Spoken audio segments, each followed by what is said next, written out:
శ్రీరామ్ గారిని మాట్లాడవలసిందిగా కోరుతున్నాము.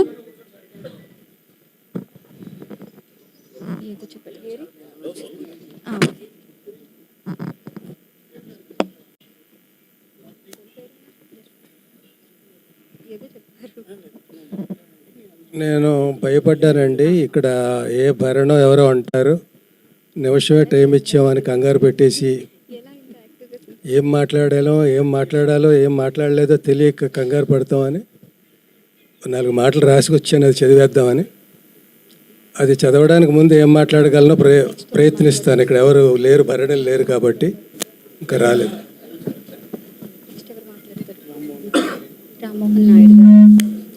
చాలా గొప్ప సమావేశం అండి ఇది. బ్రహ్మానందం గారు ఎప్పుడు నన్ను ఎల్బి అని పిలిచిన సందర్భాలు చాలా తక్కువ. ఫస్ట్ ఆయన పలకరింపు లంకభద్రాద్రి శ్రీరామచంద్రమూర్తికి జై. ఇంకా నేను తొందరగా పలికేశాను. దేన్ని అయినా 2 నిమిషాలు కూడా చెప్పగలరు ఈ మాటల్ని.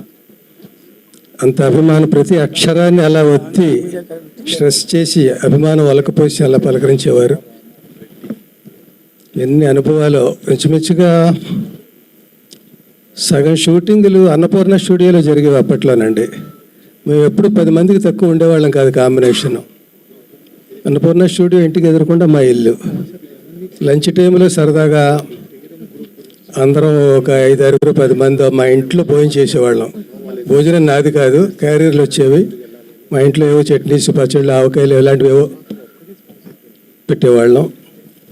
అందరూ కలిసి కూర్చొని తిని కబుర్లు చెప్పుకుంటూ జోకులు వేసుకుంటూ అయిపోయాక ఇంకా షూటింగ్కి ఎన్ని పిలుపులు వచ్చినా వెళ్ళబుద్ధి అయ్యేది కాదు.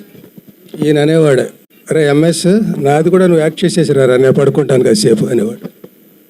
అలా అలా ఎన్ని అనుభవాలు ఇవన్నీ. ఈయన ఒకళ్ళు చెప్పిన జోకు ఇంకొకరికి చెప్పి మిగతా 90 చెప్పి ఎంజాయ్ చేయడం ఆయనకు ఆనందం. అందులో నా జోకులన్నీ తెలివి తక్కువ జోకులుగా ఉండేవి. నేను చేసిన ఏ పనైనా అంతే. వీళ్ళలో నేను చదువుకోని వాడిని, నిరక్షరాస్యుడిని, రచయితను అయిపోయాను. కానీ అవేవో సినిమా డైలాగులు రాయడానికి తప్ప సాహిత్యం అది కాదు. సాహితీ సభలకు నన్ను పిలుస్తూ ఉంటారు. చాలా పొరపాటు చేస్తున్నారు, పిలవకండి, అలాగే ఫూల్ అయిపోతాను నేను, మీరు ఫూల్ అయిపోతారు అంటుంట. అట్లా వీళ్ళ మధ్య చాలా ఇలా ఏబిఎస్ ఇట్లా అందరూ ఎవరికి వాళ్ళే, ఎవరి రంగంలో వాళ్ళ నిష్ణాతులు. లక్కీగా నేను ఎక్కడ బతికిపోయానంటే, నేను 4 నాటకాలు ఆడి రాసి సినిమా ఫీల్డ్కి రావడం వల్ల చిన్న పునాది నాకు కూడా ఏదో ఉందని ఒక ఆత్మస్థైర్యం, అంతే తప్ప వీళ్ళలో ఏ రకంగా కూడా నేను సరితూగను. ఎక్కువ ఆ సైలెన్స్తో వాళ్ళు మాట్లాడే విని అందులో నేను ఏమైనా ఒక అపప్రిన్సిపు జోకో మాట అంటే వాళ్ళు నవ్వుకొని, ఆ నవ్వు నేను నవ్వుకొని అలాగే గడిపిన రోజులు ఎక్కువ అండి. ఇదిగో ఇలాగే ఎక్కడికో వెళ్ళిపోతుందని అది చదువుతానండి. అంటే ఎన్ని చెప్పినా కూడా ఇంకా మిగులుతూనే ఉంటాయి. అందులో సగం మిగతా వాళ్ళు చెప్పేసినవి అవి ఉంటాయి.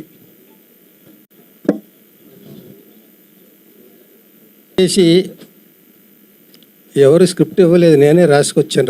రైటర్ని కాబట్టి నేను రాసింది నేనే చదవాలి. అయితే ఒక్కటి ఏంటంటే, నువ్వు మాట్లాడితేనే బాగుంది, రాసింది చదివితే ఇంకా అసహ్యంగా ఉంది అనుకోకండి. అందరికీ నమస్కారం అండి. ఈ మధ్యన ఫంక్షన్స్కి రావాలంటే భయంగా ఉంది.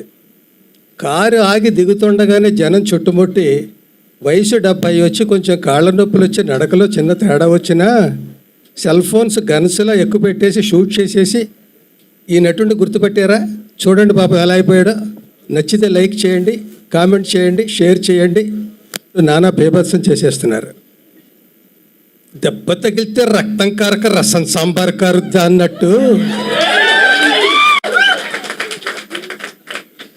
70 ఏళ్ళు వచ్చాక నొప్పులు, కాళ్ళ నొప్పులు, కీళ్ళ నొప్పులు కాక కాన్పు నొప్పులు వస్తాయా?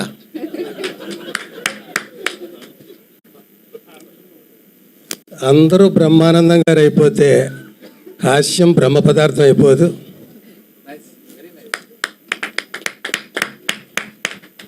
అర్ధ శతాబ్దం, దాదాపు 1500 సినిమాలు.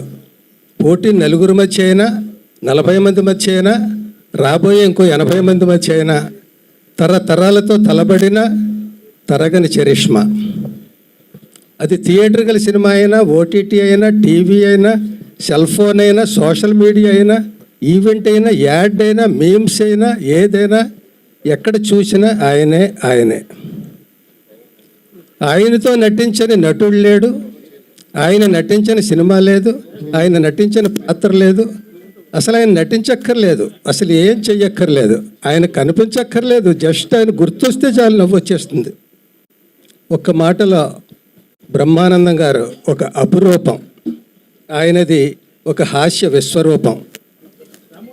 ఆయన పలికిన మాటలు రచయితగా కొన్ని నావైనందుకు, ఆయన పక్కన నటించినందుకు, భావాలు పంచుకున్నందుకు, నవ్వులు పెంచుకున్నందుకు, ఈ బహుదూరపు బాటసారి మహాప్రస్థానంలో కలిసి నడిచిన అడుగులు నావి 4 ఉన్నందుకు మురిసిపోతూ, శతమానం భవతి శతాయుః పురుష శతేంద్రియ ఆయుష్యేవేంద్రియే ప్రతిష్టతి.